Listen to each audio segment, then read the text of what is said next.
ചെയ്യുന്നുണ്ട്. പിന്നെ ഡാൻസ് ചെയ്യണത് ഫാമിലി ഓഡിയൻസും എല്ലാവരും ഉള്ളപ്പോഴാണ് ഞാൻ ഡാൻസ് ചെയ്തത്. മനസ്സിലായോ?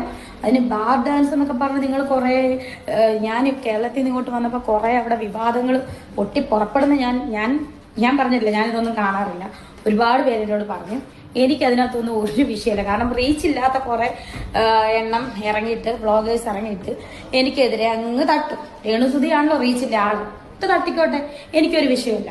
ഞാനിവിടെ വന്നത് പാപ്പിലോൺ റെസ്റ്റോറൻറ്റ് ആൻഡ് ബാറിന്റെ പ്രമോഷന് വേണ്ടിയിട്ടാണ് വന്നത്. രേണുസുതി അത് ഭംഗിയായിട്ട് ചെയ്യുന്നു. ഡാൻസ് കളിക്കുന്ന അത്ര തെറ്റൊന്നുമല്ല. ഓക്കെ.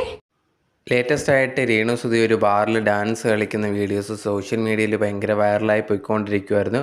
അതിന് ഭയങ്കരമായിട്ടുള്ള നെഗറ്റീവ് കമൻസാണ് വന്നുകൊണ്ടിരുന്നത്. ഇങ്ങനെയൊക്കെ ചെയ്യാൻ നാണമില്ല, കുടിച്ച് ഇരിക്കുന്നവരുടെ മുമ്പിൽ ഇങ്ങനെയൊക്കെ ഡാൻസ് കളിക്കുക, എന്താണ് രേണുസുതി കാണിക്കുന്നതെന്നൊക്കെ ചോദിച്ചിട്ട് രേണുവിനെതിരെ നെഗറ്റീവായിട്ടുള്ള കമൻസ് വന്നുകൊണ്ടിരിക്കുമായിരുന്നു. എല്ലാവരും ഇതിനെക്കുറിച്ചുള്ള കാര്യങ്ങൾ വീഡിയോ ആയിട്ട് ചെയ്യുന്നുണ്ടായിരുന്നു. എനിക്ക് ആദ്യം കണ്ട സമയത്തും അത് തന്നെയാണ് തോന്നിയിട്ടുണ്ട്. ഇങ്ങനെയൊക്കെ എന്തിനാണ് ചെയ്യേണ്ടത്? ഏതോ ഒരു ഉദ്ഘാടനം എന്തോ ആണ്, ഇനാഗ്രേഷന് പോയതാണെന്നാണ് പറഞ്ഞത്. പക്ഷേ ഇനാഗ്രേഷന് പോവുകയാണെന്ന് പറഞ്ഞ് ഇങ്ങനെയൊക്കെ ചെയ്യേണ്ടതായിട്ട് എന്താണെന്നാണ് എനിക്ക് പേഴ്സണലായിട്ട് തോന്നിയത്. എന്തായാലും ഇപ്പോൾ രേണു തന്നെയാണ് ലേറ്റസ്റ്റ് ആയിട്ട് ഈ ഒരു വീഡിയോ നിങ്ങളിപ്പോൾ കേട്ടതാണ്. രേണു തന്നെ പറയുന്നുണ്ട്, എനിക്ക് അങ്ങനെയൊന്നും തെറ്റായിട്ടൊന്നും തോന്നിയില്ല.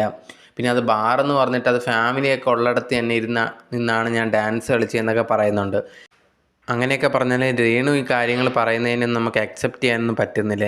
എല്ലാവർക്കും ഒരു എന്താ പറയുക മനസ്സിലാവുന്നുണ്ട് ഇങ്ങനെയൊന്നും ചെയ്യുന്നത് ശരിയല്ല എന്നുള്ളൊരു കാര്യം. അത് രേണുവിന് എന്തുകൊണ്ട് മനസ്സിലാവുന്നില്ല, അല്ലെങ്കിൽ മനസ്സിലായിട്ട് ഇനി പൈസയ്ക്ക് വേണ്ടിയാണോ എന്നൊന്നും അറിയത്തില്ല. പക്ഷേ എന്നിരുന്നാലും ഇങ്ങനെയൊക്കെ ചെയ്യുന്നത് ഒരിക്കലും ബാക്കിയുള്ളവർക്കത് ശരിയായിട്ട് തോന്നിയില്ലെങ്കിൽ അവർ പറയുന്നതായിരിക്കും. പിന്നെ അതിന് പറയുന്നവർക്കെതിരെ വീഡിയോ ഇട്ടിട്ടൊന്നും കാര്യമില്ലെന്നാണ് എനിക്ക് പറയാനുള്ളത്.